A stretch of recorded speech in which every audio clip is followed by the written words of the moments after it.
Hi, my name is Imtiaz binti Izani from class 8127 4A. Hi, my name is Nur Sabrina binti Bashapi. Hi, my name is Emily Adriana binti Saini.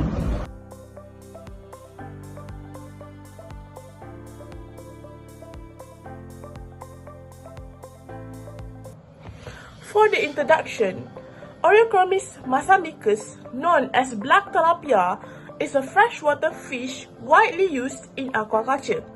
It is commonly farmed because it adapts well to environments and is easy to manage. Second, fast growth rate. This allows farmers to produce fish in a shorter time, increasing production efficiency. Third, highly tolerant to poor water quality. Black tilapia can survive in low oxygen and variable conditions, making it suitable for beginners. Lastly, contributes significantly to Malaysia's aquaculture industry and food supply. It is a low production cost and high demand, making important fish for both farmers and consumers in Malaysia. Next is broodstock management. First, broodstock selection. We have to select healthy and disease-free fish. Healthy broodstock ensure high survivability rate and better quality fry. Second, fast growth performance. Helps produce fry that inherit faster growth traits, improving farm productivity. Lastly, active behavior. Active fish are more likely to feed well and participate in breeding, leading to higher spawning success. Second is broodstock condition. We need to provide higher quality and protein-rich feed because proper nutrition improves egg production and breeding success. Second, maintain good water quality because clean water reduces stress and supports reproductive health. Lastly, separate male and female before breeding. This helps control breeding timing and improves fertilization success. Breeding management. First, spawning process. Male preparing a nest. The male tilapia digs a shallow nest in the pond or a tank to attract the female for egg laying. Second, courtship behavior occurs before spawning. The male displays aggressive and active behavior to attract the female and stimulate spawning. Lastly, external fertilization. The female lays eggs in the nest and the male releases sperm to fertilize the eggs outside the body. Second, breeding methods. One breeding method is commonly used. Broodstocks are placed in the ponds where spawning occurs naturally under controlled conditions. Second, hapa system is used for controlled breeding.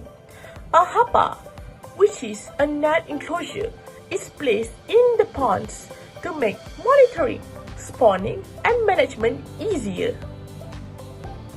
Lastly, tank breeding method allows better control, provide a controlled environment for water quality and breeding conditions, improving spawning success.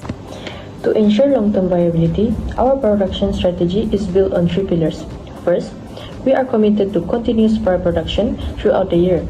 This is critical to ensure a consistent supplies, which allow us to meet market demand reliably and maintain steady revenue streams. Second, we prioritize the selection of healthy broodstock.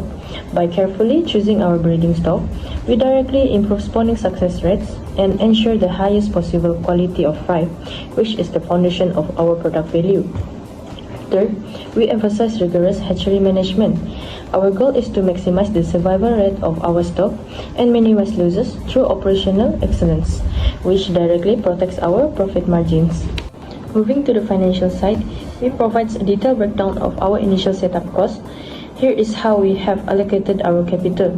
For infrastructure, our largest investment is hatchery building at 40,000 ringgit, followed by tank and pond system at 30,000 ringgit. which together form the core of our production facility. For biological assets, we have allocated 10,000 ringgit for broodstock, ensuring we start with high-quality tilapia breeders to guarantee successful production cycles. For operational readiness, we have budgeted 4,000 ringgit for equipment and tools, including nets, grading tools, and essential testing kits to maintain water quality and health standards. Lastly, compliance and logistics. Finally, we have accounted 2,000 ringgit for initial setup licensing and permits to ensure full regulatory compliance, and a further 70 ringgit for initial packaging and transport supplies to facilitate our first deliveries. We have developed a tiered pricing model based on the quantity of fry sold, which ensure flexibility for different customer scales. For smaller order of 1,000 fry, the selling price is set at 250 ringgits. As we scale to 5,000 fry, the price is 1,200 ringgit. For mid-range orders of 10,000 fry, the price is 2,300 ringgit. For larger operations, 20,000 fry are priced at 4,500 ringgit. And for our largest volume of 50,000 fry, the price is 11,000 ringgit. To ensure tree sales translate into sustainable profitability, we are implementing 3 core profit strategies. First, we reduce fry mortality rate. We will focus on improving water quality and hatchery management to increase fry survival and minimize losses. Second, we try to expand market reach. We intend to promote our products through social media, industry exhibitions, and aquaculture networks to attract a wider customer base. And lastly, we improve production efficiency. Finally, we are adopting effective breeding and feeding techniques to lower the production cost per fry, thereby strengthening our margins. Finally, to drive long-term growth, we must move beyond production and focus on how we position our brand in the market. Our branding strategy is centered on building trust with our customers. We have developed a professional and clear brand identity that conveys our strict quality standards. This identity is designed for a strong visual impact on our packagings. By using transparent packagings, we provide immediate quality assurance, professional branding visibilities, and ensure that essential information is available to the customer at a glance.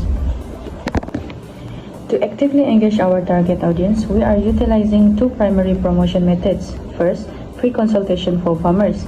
We provide expert guidance on fry management and farming practices to help our client achieve better survival and growth rates. Second is product demonstration at exhibitions. This event allows potential customers to directly observe the quality of our fry and learn about their specific benefits, which significantly increases trust and purchase interest. Next, I will explain the hatchery operations involved in Black Tilapia productions. After successful fertilizations, the eggs are collected from the female broodstock and transferred into incubation tanks or jars. During incubation, continuous aeration is provided to ensure that developing embryos receive enough oxygen. Water quality is also monitored regularly because poor water conditions can reduce hatching success. In addition, dead or unfertilized eggs are removed to prevent fungal growth and protect the health eggs. Proper hatchery management is important to achieve a high hatching rate and produce healthy larvae. After hatching, the larvae depend on the nutrients stored in their yolk sac for the first few days of life.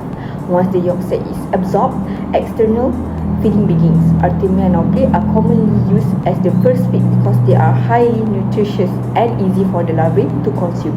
Feeding is carried out several times a day to support growth. Good feeding practices are essential because they help improve survival rates and produce stronger, healthier fry. Next, grading management. Grading management is the process of separating fry according to their size. This is necessary because not all fry grow at the same rate. If larger fry are mixed with smaller ones, they may outcompete them for food and space. Therefore, regular grading helps maintain a more uniform size distribution within the population. It also improves growth, performance, and increase the quality and market value of the fry. For nursery management, once the fry have grown larger, they are transferred to nursery tanks for further development. At this stage, their health and behavior are monitored daily to ensure they are growing normally. Maintaining an appropriate stocking density is important because overcrowding can cause stress and slow growth. Feeding schedules are also adjusted according to the growth stage of the fish. Effective nursery management helps produce healthy fingerlings that are ready for the grow-out phase. For water quality management is one of the most important aspects of black tilapia culture. Parameters such as temperature, pH, and dissolved oxygen must be maintained within suitable range to support fish health. Aeration is used to ensure sufficient oxygen levels in the water. Poor water quality can cause stress, disease outbreak, and reduce growth performance. Therefore, regular monitoring and proper management of water conditions are essential for the survival and development of the fry. In conclusion, black tilapia farming can be highly successful when proper management practices are applied throughout the production cycle. From selecting quality broodstock and managing breeding activities to hatchery operations, fry rearing, and water quality control, each stage plays an important role in producing healthy and high-quality fish. Combined with effective business planning and marketing strategies, these practices contribute to higher productivity, better profitability, and the sustainable growth of the aquaculture industry.